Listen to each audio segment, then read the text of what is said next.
Ευθείας να συναντήσουμε το κεντρικό καλεσμένο μας σήμερα. Έχουμε τη χαρά να φιλοξενούμε τον Υπουργό Εργασίας, τον κύριο Άδωνη Γεωργιάδη. Είναι στη τηλεφωνική μας γραμμή. Κύριε Υπουργέ, καλή σας ημέρα. Καλημέρα, κύριε Γεωργιάδη. Καλημέρα σας. Σας ευχαριστούμε που είστε εδώ μαζί μας. Εντάξει, δεν μπορούμε να ξεκινήσουμε την κουβέντα διαφορετικά παρά με ένα σχόλιο που θα ζητήσουμε από εσάς για το μεγάλο θέμα της ημέρας, που δεν είναι άλλο από τη συνάντηση του Έλληνα Πρωθυπουργού με τον Τούρκο Πρόεδρο εκεί στο Βίλνιους. Να μας πείτε τι αναμένετε ως κυβέρνηση από αυτή την συνάντηση, ποιες είναι οι προσδοκίες, αν ο πύχης παραμένει ψηλά. Κοιτάξτε, ο πύχης ψηλά δεν είναι ποτέ σε σχέση με την Τουρκία. Αυτό που θέλουμε είναι η ηρεμία. Να έχουμε ένα ήσυχο καλοκαίρι, να μην υπάρχουν προκλήσεις. Η Ελλάδα επιζητά καλές σχέσεις με τον γειτονά της, το ξαναδίζω αυτό. Εμάς δηλαδή ο κεντρικό μας στόχος είναι να υπάρχει ειρήνη στο Αιγαίο και να προχωράνε οι οικονομίες των δύο χωρών και οι λαοί να περνάνε καλύτερα. Αυτό θέλουμε. Τώρα, αν και οι άλλοι να το θέλουν, καλά. Ναι. Βέβαια, σας έχει ασκηθεί κριτική για το F-16 που πήρε η Τουρκία από κάποιες πλευρές. Από ποια άποψη? Ότι δεν τα καταφέραμε τα F-16 να μην τα πάρει, να καθυστερήσουν κι άλλο για τον Ταγίπ Ερντογάν. Δεν μπορούσε να τραβήξει άλλο ο Ερντογάν όλο αυτό με τη Σουηδία. Έπρεπε κάπου να τελειώσει. Διακινδυνεύει πλήρως σχέση με τη Δύση. Τώρα διαβάζω και το θέλει να πει όλα, αυτά είναι τρίχες. Ναι. Τρίχες. Λοιπόν, να σας πω, να έρθουμε στο άλλο. Δεν έχει κάτι συγκεκριμένο Ερντογάν απολύτως. Συγγνώμη, δεν ακούσαμε. Δεν έχει πάρει κάτι συγκεκριμένο Ερντογάν, είπατε. Υπόσχεση ότι ο Biden θα ξεπαγώσει τα F-16. Τα F-16 να ξεπαγώσουν πρέπει να περάσουν το Κογκρέσο, θα πάρει κάποιους μήνες και χρόνια ακόμα. Η Ελλάδα στο ενδιάμεσα παραλαμβάνει τα Viper, όταν κάποια θα ξεπαγώσουν για την Τουρκία. Δεν θα πάρει η Τουρκία, δεν λέμε δεν θα πάρει ποτέ. Μάλιστα. Με διπλάνο θα πετάει. Κάποιος δεν θα πάρει. Όταν τα πάρει η Τουρκία, η Ελλάδα έχει ήδη ολόκληρο στόλο Viper και θα παίρνει τα ποτέ F-35. Μάλιστα. Τώρα βλέπω σήμερα κεντρικό θέμα στις δύο αντιπολιτευόμενες εφημερίδες που έχω εδώ μπροστά μου, την Αυγή και την Εφημερίδα των Συντακτών, το θέμα των ναύλων. Και μάλιστα με ιδιαίτερα αιχμηρούς τίτλους, σε ιδιαίτερα αιχμηρά πρωτοσέλιδα. Για μια τρύπα στο νερό μιλάει η Αυγή, για εμπεγμό με τα ναύλα μιλάει η Εφημερίδα των Συντακτών, ακριβώς επειδή ουσιαστικά δεν έχουμε μειώσεις άμεσες και χειροπιαστές, αλλά οι πληροφορίες λένε ότι θα έχουμε κάτι προσφορές μέσα σε οικογενειακά πακέτα και όλα τα σχετικά. Εδώ είναι ένα θέμα για το οποίο η κυβέρνηση δέχεται εντονότατες επικρίσεις ότι κοιμήθηκε φέτος το καλοκαίρι και ουσιαστικά δεν έκανε κάτι ώστε να ανακουφίσει τους ανθρώπους που ήθελαν να ταξιδέψουν στα νησιά, ήθελαν να πάνε διακοπές στις Κυκλάδες και αλλού, και επιβάρυνε το κόστος των διακοπών όσων πάνε διακοπές. Ας υποθέσουμε ότι οι εταιρείες αυτοπλοείας έχουν ανεβάσει τα εισιτήρια περισσότερα από ό,τι πρέπει. Ας πούμε ότι αυτό ισχύει. Ναι. Εγώ δεν ξέρω αν ισχύει, γιατί δεν είμαι προσναυτιλίας, δεν έχω ειδικότερη γνώση τώρα του θέματος, αλλά ας υποθέσουμε ότι ισχύει. Φαίνεται ότι μπορεί και να ισχύει. Okay. Ποια κυβέρνηση είναι? Δεν ξέρετε από τον Απρίλιο μέχρι το 25 Ιουνίου δεν είχαμε κυβέρνηση Νέας Δημοκρατίας. Είμαστε στην προεκλογική περίοδο των εκλογών του Μαΐου, πρακτικά δεν είχαμε κυβέρνηση. Μετά είχαμε υπηρεσιακή κυβέρνηση και κυβέρνηση στο πρώτο δεκαήμερο της νέας θητείας της. Στο πρώτο δεκαήμερο της νέας θητείας της αναλαμβάνει πρωτοβουλία τα ναύλα. Και αυξήσεις γίνανε στο δίμηνο της κυβερνησίας. Δηλαδή, τι ακριβώς να έκανε η κυβέρνηση στο δίμηνο της κυβερνησίας? Να κυβερνούσε, δεν είναι πρωθυπουργός. Κύριε Γεωργιάδη, τα καύσιμα είχαν πέσει από το Φεβρουάριο, μην πω από τον Ιανουάριο. Θα έπρεπε ο Υπουργός Ναυτιλίας της προηγούμενης κυβέρνησης να έχει παρέμβει, έτσι δεν είναι? Ανεβοκατέβαιναν. Τα καύσιμα δεν είναι κάτω από 2 ευρώ, κύριε Γεωργιάδη, είχαν πέσει πριν τις γιορτές. Εγώ ήμουν Υπουργός Ανάπτυξης. Μα γι' αυτό το λέμε. Προφανώς. Ότι δεν είναι το μοναδικό τμήμα του κόστους τα καύσιμα, είναι μεγάλο τμήμα, αλλά όχι το μοναδικό. Σας είπα, δεν έχω ειδική γνώση, αλλά οι αυξήσεις γίνανε στο δίμηνο της ακυβερνησίας. Το ίδιο έγινε και στα σούπερ μάρκετ. Θυμάστε με κοροϊδεύαν ορισμένοι της αριστεράς γιατί πήγαινα κάθε Πέμπτη στο σούπερ μάρκετ? Ναι. Ωραία. Όταν σταμάτησα να πηγαίνω γιατί παρατήθηκα ο Υπουργός Ανάπτυξης και μείναμε στην υπηρεσιακή, γίνανε όλες τις αυξήσεις. Μπάρτε τώρα να κάνει να ακούγουν, τι έγινε, το μήνα που λείπαμε. Ξέρετε τι λένε οι κακοπροαίρετοι όμως εδώ? Ότι είχαν προεκλογική περίοδο και δεν θέλετε να δυσαρεστήσετε τους πλειοκτήτες. Μα αυξηθήκανε τιμές μέχρι την προεκλογική περίοδο. Μας συνέφερε μας αυτό? Ναι. Το ανάποδο σας λέω. Ότι με το που σταμάτησα να έχω εγώ τη δυνατότητα να παρεμβαίνω στο σούπερ μάρκετ όπως τα έκανα από πάνω τους, με το που έφυγα. Εκτινάχθηκαν τιμές, ναι. Βέβαια, αυτό δείχνει και άλλα πράγματα. Ότι και λίγο κόσμο στη δουλειά κάναμε. Ότι υπάρχει. Όλη την ώρα μόνο γκρίνια. Ναι, και ότι υπάρχει αστάθεια και στο σύστημα. Εν πάση περιπτώσει, να σας πω τώρα κάτι, σε ό,τι αφορά τα δικά σας, τα του Υπουργείου Εργασίας. Πριν περάσουμε στις σφοδρότες επικρίσεις που δεχτήκατε και εξακολουθείτε, μέχρι χτες έβλεπα εγώ σε συζητήσεις να δέχεστε επικρίσεις για το θέμα της παραβίασης εργατικής νομοθεσίας στη Ρόδο, ήθελα να σας ρωτήσω, για να κλείσουμε με αυτό γρήγορα, τι μέτρα έχετε πάρει σήμερα που είναι η πρώτη μέρα του καύσωνα για τους εργαζόμενους. Έτσι, γιατί πραγματικά υπάρχουν συνάνθρωποι μας. Πολύ αναλυτική ναι.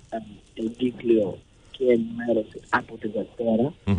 Το Υπουργείο Εργασίας κινήθηκε πρώτο από όλους για τέτοια αυτή.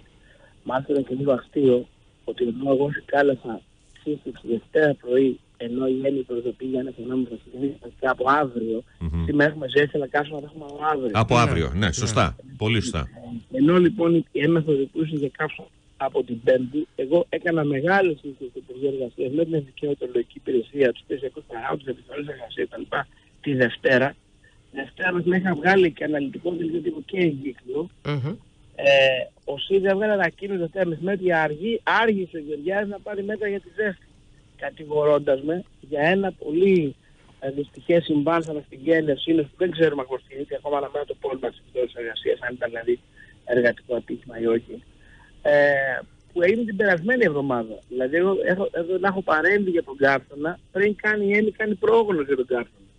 Δεν είναι τελειότητα, καταλαβαίνετε. Αντιθέτως, εμείς κάναμε παρέμβαση αμέσως, έπαιξε σε όλο το δελτίο ειδήσεων τη Δευτέρα όλες οι οδηγίες και την Τρίτη το πρωί. Χθες συμμετείχα στην σύσκεψη στην πολιτική προστασία και σήμερα θα υπογράψω την εγκύκλιο που έβγαλα προχθές. Αλλά την κάνω πλέον υπουργική απόφαση για να έχει υποχρεωτική νομική ισχύ προς τις επιχειρήσεις, ώστε να μπορεί η επιθεώρηση εργασίας να επιβάλλει πρόστιμα σε εκείνους οι οποίοι παραβιάζουν τις οδηγίες αυτές. Εκτός από τις οδηγίες, εκτός από τις συστάσεις, εκτός από την υποχρεωτικότητα που υπάρχει από τη στιγμή που θα είναι υπουργική απόφαση, είναι ορατό το ενδεχόμενο, εάν έχουμε ακόμη ψηλότερες θερμοκρασίες, να κλείσουν κάποιες επιχειρήσεις? Μπορεί να το κάνετε και αυτό, εάν η πρόγνωση... Δεν υπάρχει αυτή την τέτοια σκέψη, θα σου πω γιατί. Το να απαγορεύσεις εξωτερικές εργασίες στον ήλιο, ναι. Στην περιοχή που είναι μόνο προσωπικές, δηλαδή πολύ ψηλή θερμοκρασία, πολύ χαμηλή υγρασία και πολύ χαμηλός άνεμος, δηλαδή η δυσφορία είναι πάρα πολύ μεγάλη. Εκεί βεβαίως έχουμε απαγορεύσει πλήρως τις εξωτερικές εργασίες στον ήλιο. Και με πρόστιμα, είναι υποχρεωτικό αυτό. Όμως, το να κλείσει μια επιχείρηση που έχει κλιματισμό, δεν είναι λόγο να κλείσει. Θα πάθει σε ένα εργοστάσιο που έχει κλιματισμό, το οποίο του κλείσει την παραγωγή, θα το καταστρέψει. Θα βρω εργοστάσια να ξέρετε που αν σταματήσουν, δεν θα πάρουν μπροστά μέσα. Θα έχουν και 10 μέρες να σταματήσουν. Δεν είναι τόσο απλές αυτές τις αποφάσεις.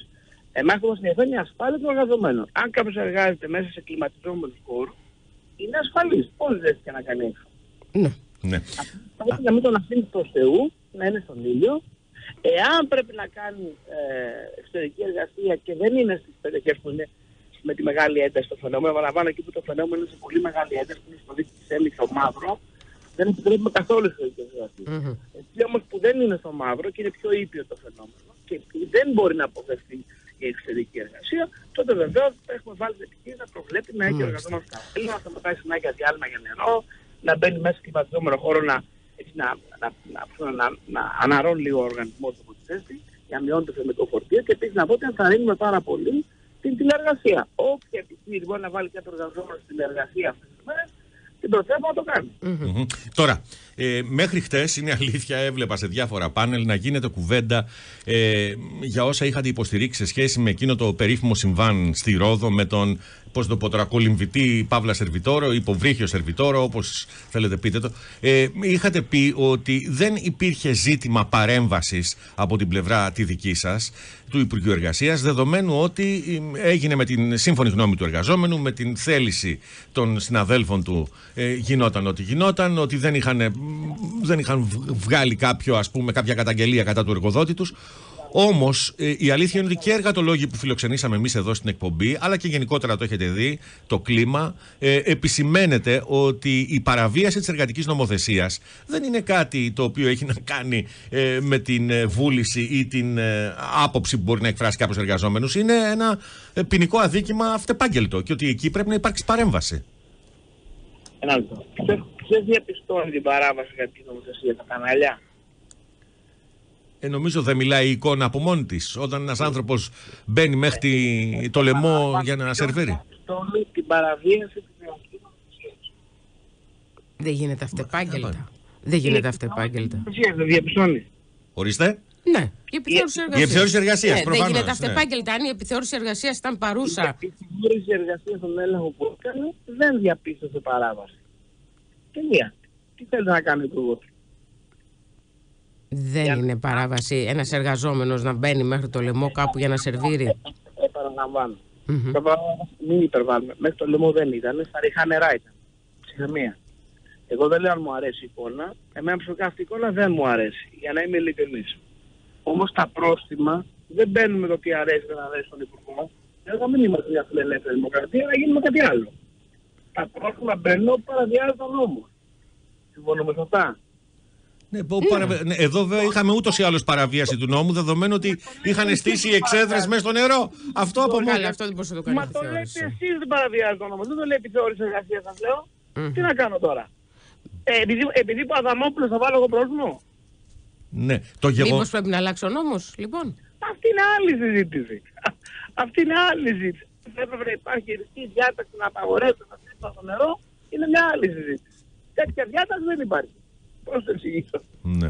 Δηλαδή θεωρείτε ότι εδώ σε αυτή την περίπτωση ούτε γάτα ούτε ζημιά? Εγώ δεν θεωρώ απολύτως τίποτα. Η επιθεώρηση εργασίας έχει ενημερωθεί για το περιστατικό, κάνει την έρευνά της. Εάν η επιθεώρηση εργασίας διαπιστώσει παραβίαση νομοθεσίας, ο πρώτος που θα ανακοινώσει το πρόστιμο θα είμαι εγώ. Εάν η επιθεώρηση εργασίας διαπιστώσει ότι δεν υπάρχει πρόστιμο, δεν μπορώ να βάλω πρόστιμο. Τελεία. Τα πρόστιμα δεν μπαίνουν κατά τη βούληση του Υπουργού. Αν αυτά τα απλά πράγματα στο μυαλό μας, κύριε Αδαμόπουλε, κύριε Γεωργίου, τα ξεκαθαρίζουμε, θα βγάλουμε άκρη. Εγώ ρωτώ το εξής, αν η επιθεώρηση εργασίας. Αν πρέπει να αλλάξει ο νόμος, είναι μια άλλη συζήτηση. Θα στη Βουλή, θα ακούσω τις προτάσεις και αυτό. Εάν η επιθεώρηση εργασίας εξόφθαλμα κάνει λάθος, όπως σε μια τέτοια περίπτωση. Λέμε τώρα έτσι, εξόφθαλμα διαπιστώνει κάτι. Αφού δεν υπάρχει τέτοια διάταξη, σας λέω. Ναι. Ποιος το λέει το εξόφθαλμα?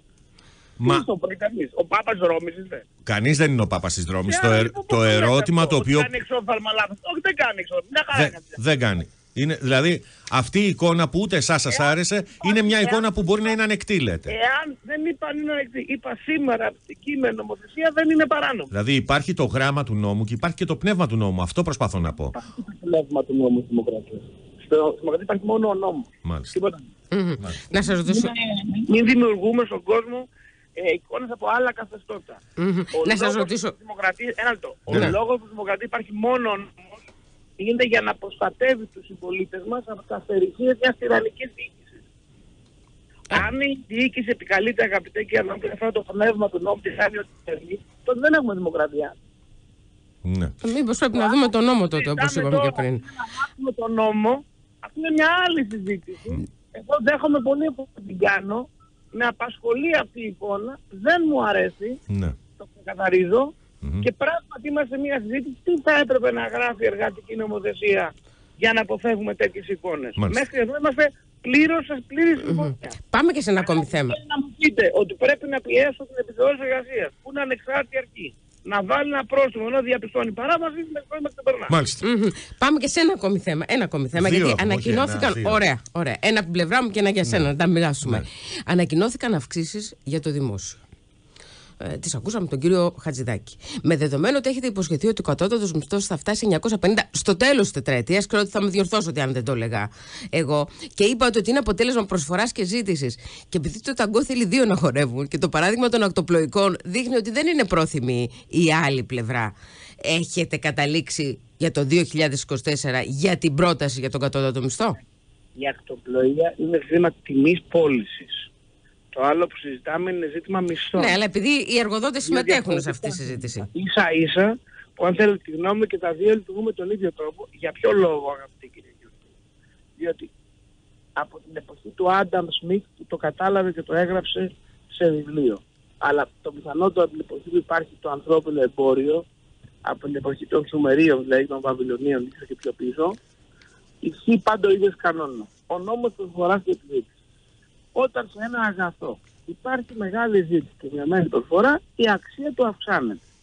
Η αντίστοιχη ροή, οδηγεί σε μείωση της αξίας. Στην εκμετάλλευση στην Ελλάδα έχουμε μεγάλη ζήτηση στην αγορά εργασίας, γιατί έχουμε πολλές φορές επενδύσεις, η οικονομία πηγαίνει καλά, αναπτύσσεται, δεν επιχειρήσεις σαν δοκιά και το καθεξής. Και από την άλλη έχουμε μειωμένη προσφορά.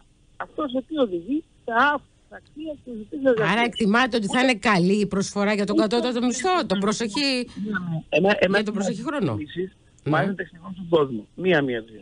Φέτος υπάρχουν νησιά από Σαντορίνη ή Μήλος προχθές που υπέγραψαν τοπική συλλογική σύμβαση εργασίας στον τουρισμό. Η τοπική συλλογική σύμβαση εργασίας που έχουν υπογράψει έχει υπερβολικά πιο αυξημένους μισθούς από ό,τι ίσχυαν πριν. Σχεδόν διπλάσιοι. Για ποιο λόγο έχει συμβεί αυτό? Γιατί είναι καλοί άνθρωποι ξενοδόχοι στη Μήλο? Όχι. Διότι υπάρχει μεγάλη ανάγκη εργαζομένων. Και η ανάγκη οδηγεί σε καλύτερους μισθούς. Το ίδιο θα συμβεί λοιπόν συνολικά στην οικονομία μας, εάν συνεχίσουμε τον ίδιο δρόμο, να προσελκύσουμε επενδύσεις και να ανοίγουμε νέες δουλειές. Αν εμπιστευτούμε την οικονομία και τους νόμους της, όλα θα πάνε καλά. Δεν είναι ζήτημα κρατικής παρέμβασης. Η κρατική παρέμβαση έρχεται εδώ στο να κάνει πιο ευνοϊκό το επιχειρηματικό περιβάλλον, να πει περισσότερους επενδυτές αυτό να κάνει το κράτος. Κύριε Υπουργέ, δύο πραγματάκια ακόμα. Το πρώτο, τι θα γίνει με τις υπερορίες? Το ακούσατε κι εσείς, το είδατε φαντάζομαι στα πρωτοσέλιδα του αντιπολιτευόμενου τύπου. Υπάρχει μια κριτική για το θέμα των υπεροριών, ότι ουσιαστικά πηγαίνετε με έμεσο τρόπο σε κατάργηση της υποχρεωτικής προαναγγελίας. Ναι, το είδατε με το θέμα της ψηφιακής κάρτας. Ναι. Συγγνώμη, δεν ακουστήκατε γιατί έκανε διακοπή. Λέω, η υποχρεωτική προαναγγελία των υπεριοριών στην Εργάνη γίνεται για να μπορούν να πληρώνουν οι εργαζόμενοι τις υπερορίες σωστά και να μην τους κλέβει ο εργοδότης, ή γίνεται για να τιμωρήσουμε τις επιχειρήσεις? Τώρα εμάς ρωτάτε. Δηλαδή από εμάς περιμένει την απάντηση. Πολύ ωραία. Γίνεται λοιπόν για να πληρώνουν τους εργαζόμενους. Πολύ ωραία. Αν λοιπόν μπορούμε εμείς να πείσουμε τις επιχειρήσεις να εφαρμόζουν την ψηφιακή κάρτα εργασίας, όπου εκεί καταμετράται με λεπτό, με ακρίβεια δευτερολέπτου η παρουσία του εργαζόμενου. Άρα ο εργαζόμενος πληρώνει αναγκαστικά όλες τις υπερορίες στο ακέραιο. Για ποιο λόγο να βάλουμε τις επιχειρήσεις να κάνουν υποχρεωτική προαναγγελία? Μπορείτε να μου δώσετε ένα λογικό επιχείρημα? Ναι, τώρα βέβαια ξέρετε ποιο είναι το επιχείρημα. Φαντάζομαι το διαβάσατε, δεν περιμένετε από μένα να σου το πω. Ότι πιεζόμενος ο εργαζόμενος, ότι πιεζόμενος ο εργαζόμενος δεν θα θέσει θέμα. Δεν θέτει ποτέ θέμα. Δεν λένε, τι λένε ότι? Πιεζόμενος ο εργαζόμενος από τον εργοδότη δεν θέτει θέμα. Μα η ψηφιακή κάρτα εργασίας δεν θέλει να κάνει τίποτα εργαζόμενος.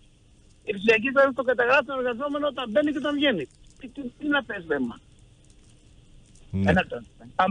Ναι, αλλά η ψηφιακή κάρτα μπορεί μια μέρα ο εργαζόμενος να δουλέψει 10 ώρες, να φτάσει και 12, και κάποια στιγμή μέσα στον χρόνο αυτές τις ώρες θα εργαστεί μειωμένα. Ακριβώς. Και τι σου λένε?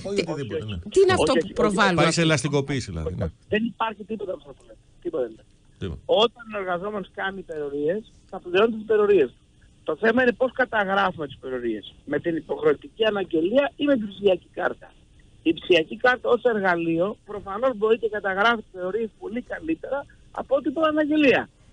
Γιατί είναι σε πραγματικό χρόνο. Ενώ η προαναγγελία έχει πρώτον γραφειοκρατικό βάρος στην επιχείρηση και δεύτερον μπορεί για διαφόρους λόγους να μην στηριχθεί αυτό το πρόγραμμα. Και μετά όλους υπάρχουν και διορθώσεις, δηλαδή νέες δηλώσεις, τροποποιητικές. Άρα λοιπόν τι λέμε εδώ? Λέμε ότι αν μια επιχείρηση αποφασίσει να επιλέξει την ψηφιακή κάρτα εργασίας, άρα καταγράφουμε με ακρίβεια δευτερολέπτου το χρόνο εργασίας ενός εργαζομένου, άρα πληρώνεται στα χέρια της εταιρείας του. Δεν υπάρχει ο λόγος σε αυτό. Δεν υπάρχει θέμα, ναι. Να γίνει η προαναγγελία. Αυτό γίνεται ως ένα κίνητρο σε μια μικρότερη επιχείρηση να πάρει γρηγορότερα τη ψηφιακή κάρτα. Γίνεται δηλαδή για να πληρώνεται καλύτερο εργαζόμενο. Να είναι πιο αποτελεσματική η ιστορία αυτή. Ναι. Τώρα, φυσικά η αντιπολίτευση, η οποία τώρα πηγαίνουμε το προηγούμενο θέμα, η αντιπολίτευση του ΣΥΡΙΖΑ και της αριστεράς εν γέννη και του ΠΑΣΟΚ εν μέρει, ας πούμε το ΣΥΡΙΖΑ με το μεγάλο κόμμα, επί 4 χρόνια όλα τα έβλεπε αρνητικά. Επί 4 χρόνια για όλα μας κατηγορούσε. Επί 4 χρόνια μιλούσε για καθεστώς Μητσοτάκη, για απευθείας αναθέσεις, για χρυσή ατζέντα. Μην το τα ίδια, τα έχετε ακούσει σίγουρα και εσείς χιλιάδες φορές. Μετά από 4 χρόνια πήγαμε σε 2 εκλογές. Και στις 2 εκλογές συνετρίβει. Μία ερώτηση έχω να κάνω. Όταν κάτι το κάνεις 4 χρόνια και αποδεικνύει ότι δεν αποδίδει, δεν σκέφτεσαι μάλλον να κάνεις κάτι άλλο? Αλήθεια δεν λέω. Τώρα, θέλω να έρθω σε ένα τελευταίο θέμα, παρότι έχουμε βγει πολύ εκτός χρόνου, γιατί έχει σημασία. Δώσατε μία απάντηση, την είχαμε σχολιάσει και εμείς εδώ, κατά την άποψή μου, το είχα πει και δημόσια, συντριπτική στη Βουλή, σε μία άποψη που διατύπωσε ο επικεφαλής του κόμματος Νίκη, ο κύριος Δημήτρης Νατσιός, σε σχέση με τις νέες ηλεκτρονικές ταυτότητες και το θέμα του γεωεντοπισμού. Η απάντηση αυτή είχε να κάνει με τα κινητά, ότι δηλαδή για τι γεωεντοπισμό μιλάμε όταν το αυτονόητο, είπατε, έχουμε το κινητό τηλέφωνο. Ωστόσο, είδατε, ήρθε μία απάντηση από την πλευρά του κυρίου Νατσιού και μάλιστα αυτή η απάντηση, το είδατε, αναπαρήχθηκε από αρκετά μέσα ενημέρωση, κυρίως προσκύμενα στον ΣΥΡΙΖΑ, που υπενθύμιζε παλαιότερες δικές σας δηλώσεις, που σε ένα βαθμό εξέφραζαν αντίστοιχους φόβους για το θέμα των ταυτοτήτων. Πώς το σχολιάζετε? Νομίζω ότι, αγαπητέ κύριε Αδαμόπουλε, μπορεί να καταλάβει ο καθένας ότι άλλη ήταν η τεχνολογία πριν από 12 χρόνια και ανησυχίες που έλεγε κάποιος τότε και άλλες σήμερα. Με την εικόνα που είχαμε το 2010 μπορεί να έλεγα αυτά που έλεγα τότε. Με την πρώτη τεχνολογία το 2023 φαντάζομαι γελία. Είναι τόσο απλό. Μάλιστα. Σας ευχαριστούμε πολύ. Πάρα πολύ ευχαριστούμε κύριε Υπουργέ. Ευχαριστούμε πολύ για την κουβέντα. Καλημέρα. Καλή συνέχεια.